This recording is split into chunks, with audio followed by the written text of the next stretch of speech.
ಈ ಜಿಲ್ಲೆ ಒಂದು ಸೌಹಾರ್ದತೆಯಿಂದ ಇರಬೇಕನ್ನುವಂಥದ್ದು ನಮ್ಮೆಲ್ಲರ ಆಶೆ ಆಕಾಂಕ್ಷೆಗಳು. ನಾವೆಲ್ಲರೂ ಹಗಲಿರುಳು ನಾವೊಂದು ಕನಸನ್ನು ಕಂಡಿದ್ದೇವೆ, ಈ ಜಿಲ್ಲೆಯನ್ನು ಒಂದು ಸಾಮರಸ್ಯದ ಇದಕ್ಕೆ ನಾವು ಮತ್ತೆ ತರಬೇಕನ್ನುವಂಥದ್ದು. ಇಂಥ ವಿಚಾರಗಳು ಇರುವಾಗ ಕೆಲವೊಂದು ಅನಗತ್ಯವಾಗಿ ಕೆಲವೊಂದು ವಿಚಾರಗಳು ಇವತ್ತು ವಿವಾದ ಎಬ್ಬಿಸುವಂಥದ್ದು ಬಹಳಷ್ಟು ಒಂದು ನೋವನ್ನು ತರುವಂಥ ವಿಚಾರ.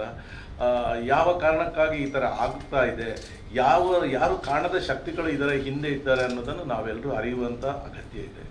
ಇವತ್ತು ಪೊಲೀಸ್ನವರು ಸೋಮೋಟೋ ಕೇಸ್ ಮಾಡಿದ್ರು ಅನ್ನುವಂಥದ್ದು.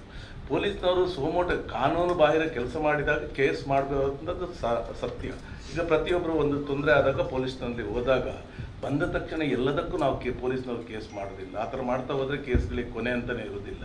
ಕೆಲವು ವಿಚಾರಗಳನ್ನು ಅವರನ್ನು ಕರೆದು ಅವ್ರ ಹತ್ರ ಮಾತನಾಡಿ ಯಾಕೆ ಈ ಥರ ಆಯಿತು, ಮುಂದಿನ ದಿವಸಗಳಲ್ಲಿ ಇದು ರಿಪೀಟ್ ಆಗಬಾರ್ದು ಅನ್ನುವಂಥ ಒಂದು ಎಚ್ಚರಿಕೆಯನ್ನು ಕೊಟ್ಟು ಕಳಿಸುವಂಥ ವಿಚಾರಗಳು ಕೂಡ ನಮ್ಮಲ್ಲಿ ಇದೆ.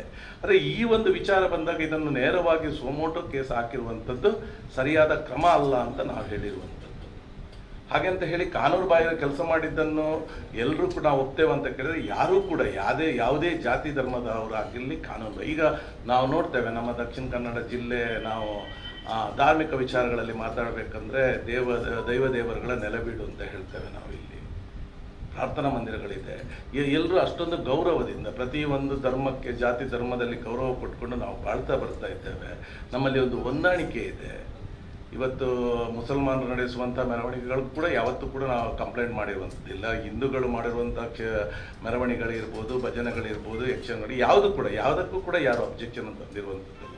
ಬಹುಶಃ ಈ ಜಿಲ್ಲೆಯ 100ರಲ್ಲಿ 95 ಮಂದಿ ಇದನ್ನು ಯಾರೂ ಕೂಡ ಒಪ್ಪುವುದಿಲ್ಲ. ಎಲ್ಲರೂ ಕೂಡ ಒಳ್ಳೆಯ ರೀತಿಯಿಂದ ಸೌಹಾರ್ದತೆಯಿಂದ ನಾವು ಹಿಂದೆ ಹೇಗಿದ್ದು ಅದೇ ರೀತಿ ಮುಂದುವರೆದುಕೊಂಡು ಒಂದು ಒಳ್ಳೆಯ ವಾತಾವರಣವನ್ನು ನಿರ್ಮಿಸಬೇಕು ಅಂತನ್ನುವಂಥದ್ದು ಕನಸು ನಮ್ಮೆಲ್ಲರಲ್ಲಿದೆ. ಆ ಥರದ ವಿಚಾರಗಳಿರಬೇಕಾದ್ರೆ ಇಂಥ ಚಿಕ್ಕ ಪುಟ್ಟ ಘಟನೆಗಳು ಇವತ್ತು ಯಾವ ರೀತಿಯ ಸಂದೇಶವನ್ನು ಸಮಾಜಕ್ಕೆ ಕೊಡಲಿಕ್ಕೆ ಹೊರಡ್ತಿದ್ದೇವೆ ಅದನ್ನು ನಾವು ಕೂಡ ಪ್ರತಿಯೊಬ್ಬರು ಯೋಚನೆ ಮಾಡುವಂಥ ಒಂದು ಶಕ್ತಿ ನಮಗೆ ಸಿಗಬೇಕು, ನಮ್ಮಲ್ಲಿ ಕೂಡ ಇರಬೇಕು. ಜನರ ಮುಂದೆ ಹೇಳುವಂಥದ್ದು. ಈಗ ಹೇಳ್ತಾರೆ ವಿರೋಧ ಪಕ್ಷದಲ್ಲಿರುವವರು, ಅವರಿಗೆ ಬೇರೆ ಕೆಲಸಗಳೇನೂ ಇರೋದಿಲ್ಲ, ಇದೇ ರೀತಿ ಚುನಾವಣಾ ವೋಟ್ ಬ್ಯಾಂಕಿಗಾಗಿ ಅವರು ಆ ಥರ ಮಾತಾಡ್ತಾರೆ, ಈ ಥರ ಮಾತಾಡ್ತಾರೆ, ಇದನ್ನು ಹೇಳ್ತಾರೆ.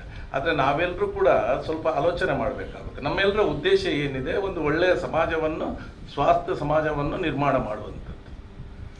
ಆದ್ದರಿಂದ ಪೊಲೀಸ್ನವರ ಈ ಕ್ರಮ, ಇವರು ಮೊನ್ನೆ ಮಾಡಿದ್ದು ಕ್ರಮ ಸರಿಯಲ್ಲ ಅನ್ನುವಂಥದ್ದು ಆ ವಿಚಾರವನ್ನು ನಾವು ಹೇಳ್ತೇವೆ. ಇವಾಗಲೂ ಹೇಳೋದು ಅದನ್ನೇ.